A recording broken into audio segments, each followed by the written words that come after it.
हमारे चैनल को अवश्य सब्सक्राइब करें और नए अपडेट्स सबसे पहले पाने के लिए इस बेल बटन को दबाना न भूलें। This channel does not promote or promotion any illegal activities. All content provided by this channel is meant only for educational purpose only.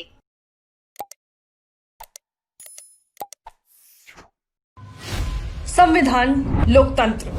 आज के समय कांग्रेस के पास अपनी राजनीति की दुकान चलाने के लिए केवल ये दो शब्द हैं।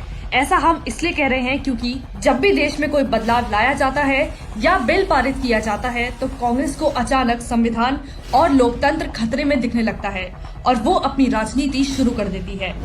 मोदी सरकार द्वारा उठाए हर कदम पर कांग्रेस संविधान का आलोचना होती है, लेकिन सवाल ये उठता है कि कांग्रेस ने अपने राज में संविधान का कितना सम्मान किया या अब केवल मोदी विरोध में संविधान बचाने का ढोंग कर रही है।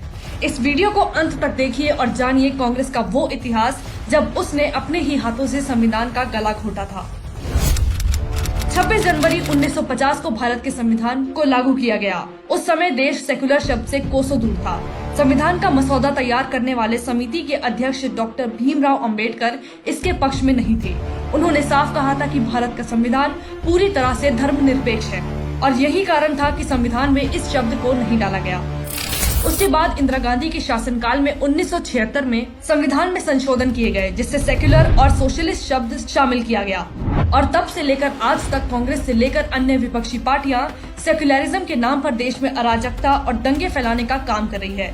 सेक्युलर पार्टी होने के नाम पर विपक्ष के ये गिद्ध केवल और केवल तुष्टीकरण की राजनीति करते हैं और देशवासियों को एक दूसरे के खिलाफ भड़काकर अपना एजेंडा साधते हैं। सिर्फ यही नहीं, इंदिरा गांधी के शासनकाल के दौरान एक समय ऐसा भी आया जब हमारे देश का संविधान पूरी तरह से निजी महत्वाकांक्षाओं की भेंट चढ़ गया था। ये दौर था इंदिरा गांधी द्वारा लागू किए गए आपातकाल का। इस दौरान संविधान में इस हद तक बदलाव कर दिए गए थे कि इसे अंग्रेजी में कॉन्स्टिट्यूशन ऑफ इंडिया की जगह कॉन्स्टिट्यूशन ऑफ इंदिरा कहा जाने लगा था।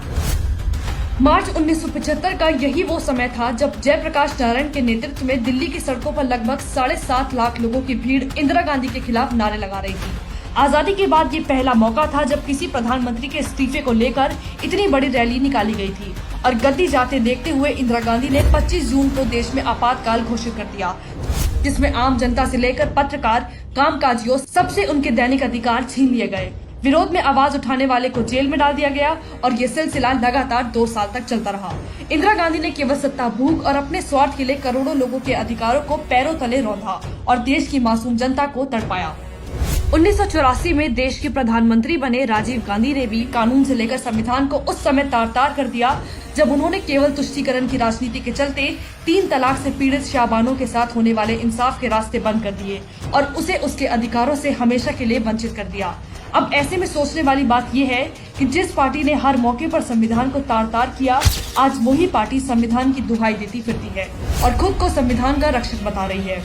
सच तो यह है कि भले ही कांग्रेस अपना इतिहास भूल चुकी है, लेकिन देश की जनता ना कभी भूली है और ना आगे कभी भूलेगी। वो जानती है कि खुद को संविधान का रक्षक बताने वाले ये ढोंगी ही संविधान के सबसे बड़े दुश्मन हैं।